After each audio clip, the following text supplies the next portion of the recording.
my delightful friends. Welcome to me feeling like a giant pile of crap. I still have this in my hair from my shower.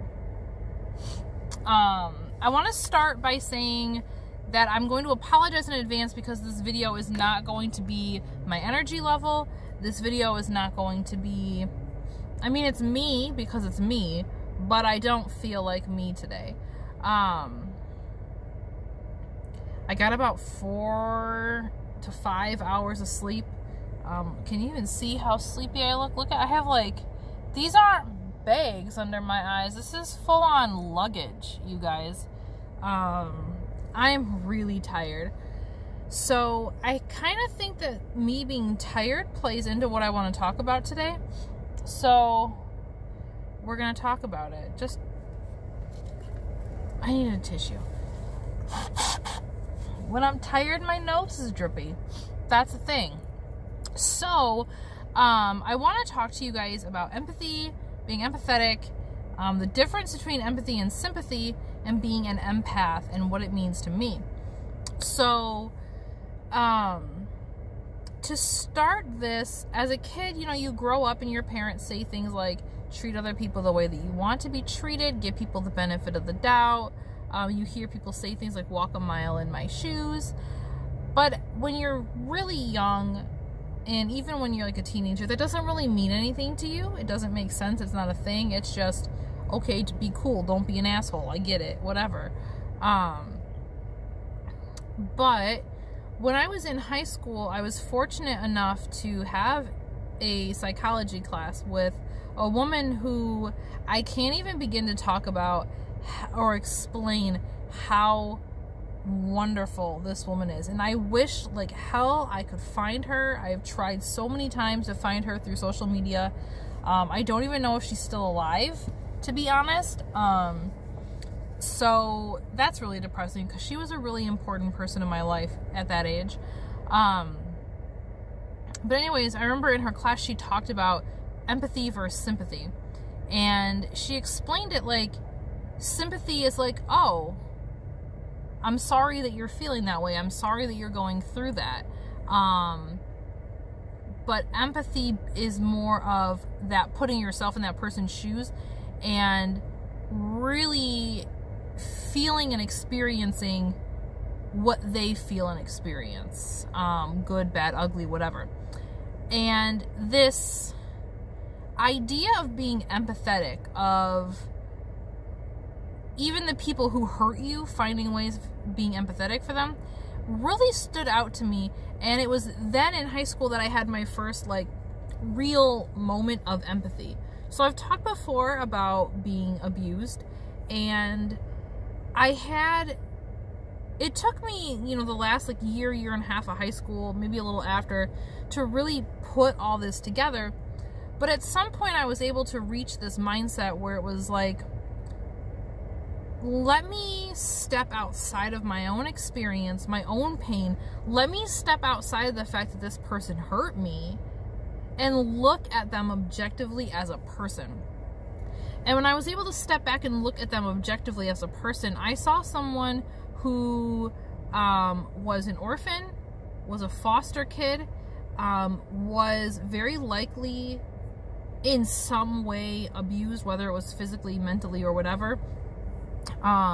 Someone who was completely incapable of maturing emotionally. I saw someone who I could have empathy for, someone who I genuinely felt sorry for them.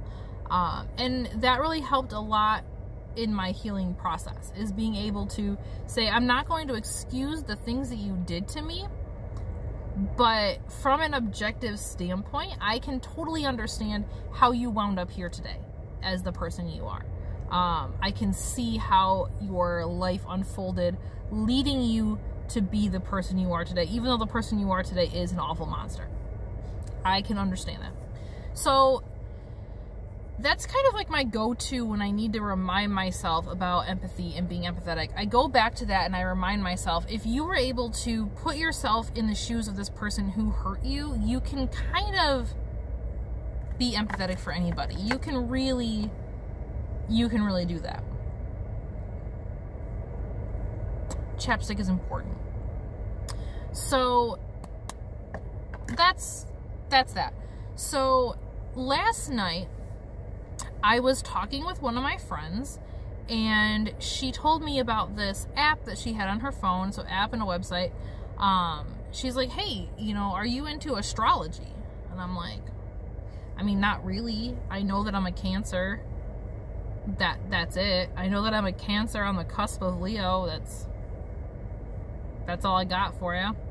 Not that I would say I don't believe in it or that I think it's hooey. Nothing like that. It's just I don't know anything about it. So I don't have an opinion. So she told me about this app that she checked out, and she showed me something that had popped up in the app and how it was very directly related to things that she's been struggling with and going through herself. And she's like, how crazy is this? You know, I just did this thing. I just had all this happen, and this is saying all this. Like, it fits and matches perfectly. And I was like, well, hot damn, that's interesting. I wonder what my stuff would say. So I went to the website and I signed up. It's called CoStar, like CO-star.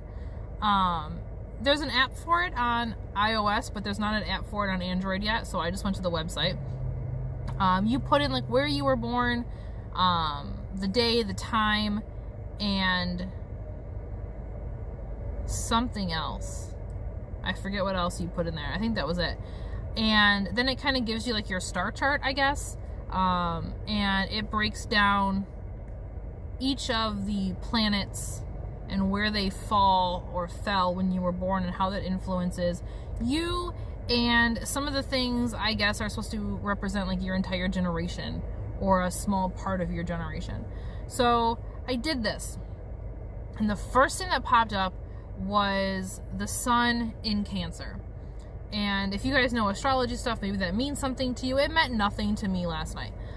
But I was reading it, and some of the things that it said really hit me hard. Like to the point where it was 1 o'clock in the morning. I was clearly overtired. I had a lot of things on my mind. I just started crying. I just started crying because it was so spot on. It was like, how are you reading? How do you know this about me? All I did was tell you my birthday. How do you know this about me?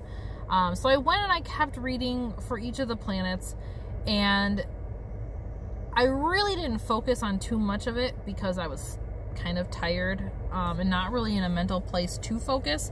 But the things that stood out to me, there were a couple different areas where it basically was like, bitch, you care too much. You are literally aggressive in your caring for people. And I'm like, yes, that is true, because I am going through that right now. I am dealing with caring too much right now. So I've talked before about like having friends and people that I want to help out, people that I talk to, people who they're going through things, and I try to, you know, be there for them and whatever. So you can kind of see where this is going. I have a friend. I feel like I should just rename my channel I Have a Friend. I have a friend who is genuinely and truly a very good person. A person who has experienced trauma, a person who has battles depression, a person who life is just hitting blow after blow after blow. You know, just when things start looking good, life comes in and like shits on their face again. And so this person means a lot to me. They're special to me. I've been there for them as often as I can. And recently I was, you know, having conversations on a regular basis with this friend, and everything was cool. And then one day, like last week or whatever, like maybe 3 or 4 days ago, they were like, hey, I'm not really feeling really good today. I'm feeling like sick. And I was like, oh, you know, I'm sorry, that's too bad. You know, I get off work soon. Do you want me to bring you anything? I'm right by the store at my work. You know, you don't have a car. I can come and bring you something. And they were just like, no, I'm fine. And I can't handle people rejecting my love. Don't reject my love. That is also a main point here. The sun is shining down and it's making me have sunglasses, which is making the bags under my eyes look worse. So instantly I'm like, okay, well, you said you're stressed. Like, let's talk about it. What's got you so stressed out? I mean, obviously the obvious. You don't have a job and you don't have a car. I get it. That's freaking stressful. So let's talk. And starting at that point, my friend pretty much has ignored me on all platforms of conversation: text messages, Snapchat, Facebook Messenger. Those are the 3 places we communicate. And I get annoying, you guys. I'm going to be the first person to say that when I say that I'm aggressive with my compassion, I am very aggressive with my compassion. When I know someone who's close to me is hurting, I hurt. I truly believe that the reason for the last week or so that I've been having, struggling with insomnia and not sleeping and feeling like a pile of garbage is, yes, I have a lot of my own personal stress and stuff going on. Like, the weight of the world is on my shoulders with my own life weight. But then I've put this person's life weight also onto my shoulders, and I have cried for this person. I also get so emotional sometimes. I feel so much that, like, my nerves in my arms and my hands start to hurt. Apparently this is a thing. I don't know enough about it to really tell you more beyond that. But, like, for example, last night I was so upset because, again, I'm trying so hard to reach out to this person and say, listen, I know you're going through a lot. I want to be there for you. Trust me enough. Trust me enough to be your friend, to share things, to open up with me. All I honestly want is for my friends and the people that I care about to know that they can trust me, that I care, and that they can talk to me. That listening to people, if people want a shoulder to cry on and they just want someone to listen to them, I can be that person. If someone is going through something and they need advice or want help, I can be that person to the best of my ability. Whatever role someone needs me to fulfill when they're struggling, I can do whatever in my power it is to fulfill that role. So when I'm literally throwing myself at somebody, laying myself down, saying, please, use me to take away some of your pain. Take some of your pain, take some of your struggle, give it to me. Let it be mine and let me deal with it. And that's being rejected. Or not even rejected. It's not like my friend is saying, nah, bro, I'm good, peace. It's my friend is straight up just not answering. Just ignoring. Not even looking at the messages on the socials. So it's like, you are avoiding me, you are ignoring me, and that hurts me on top of the fact that I know you're hurting. So I know you're hurting, I know you're isolating yourself, I know that you're just putting yourself sitting in your house, probably in your room, doing nothing, sitting on your phone because I see that you're on Facebook, bro. That little green dot gives you away. So I'm seeing that you're there. I'm seeing that you're putting yourself in this isolated position and then intentionally avoiding me and avoiding my help. And it hurts. And then I feel guilty that I'm hurting and that I'm upset with my friend for not wanting to talk to me. It's this, like, lasagna that doesn't taste good. This is a painful, emotional lasagna, and I don't like it. It's such a complex thing to deal with dealing with my own stressful situations, compounded and layered with the empathy that I very deeply feel for my friend, and really all my friends. I have a lot of friends going through stuff right now. This is just one particular situation. So my own pain, I am physically, emotionally, and mentally feeling their pain. I know what that's like.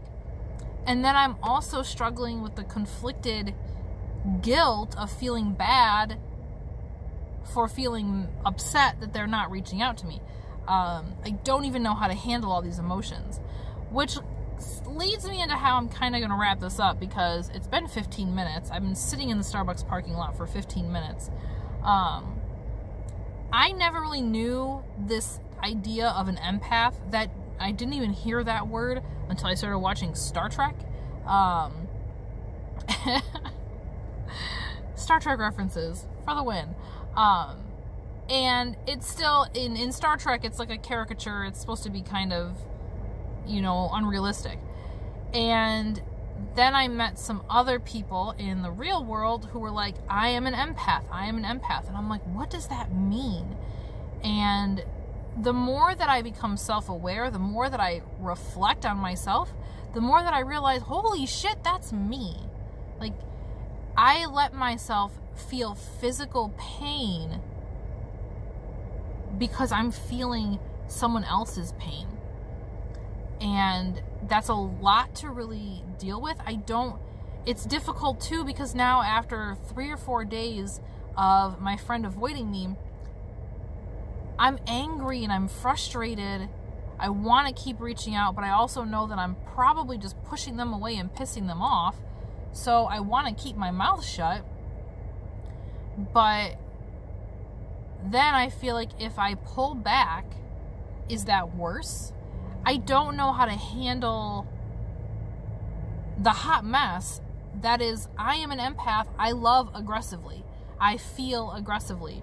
Compassion literally pumps through my veins and causes me great pain. So that's where I'm at. I'm not sleeping well. It's causing me a lot of stress, and I know that I should take a step back for my own sake, but I don't know if I should communicate that to my friend. I don't know. It's just so much. It's so overwhelming, you guys. So anyways, I'm gonna wrap it up. I feel like I've super rambled on, but I had a lot to get out. I'm here at Starbucks.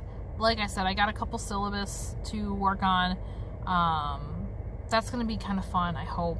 I'm hoping I get some more caffeine in me and feel like a person, because right now I feel awful. I would really appreciate your guys' feedback and comments. If you have experience as yourself being someone like me, or if you have been in the position of someone like my friend dealing with a person like me, please share it with me. Share with me so I can learn and I can grow, because I need it. I'm in a very conflicted, confusing time where I'm trying to figure all this out, and it's very hard. So please bestow your wisdom upon me, and I love you. And maybe next time you guys see me, I'm not gonna be carrying giant bags under my eyeballs. I love you. Mwah. You guys have the best day ever.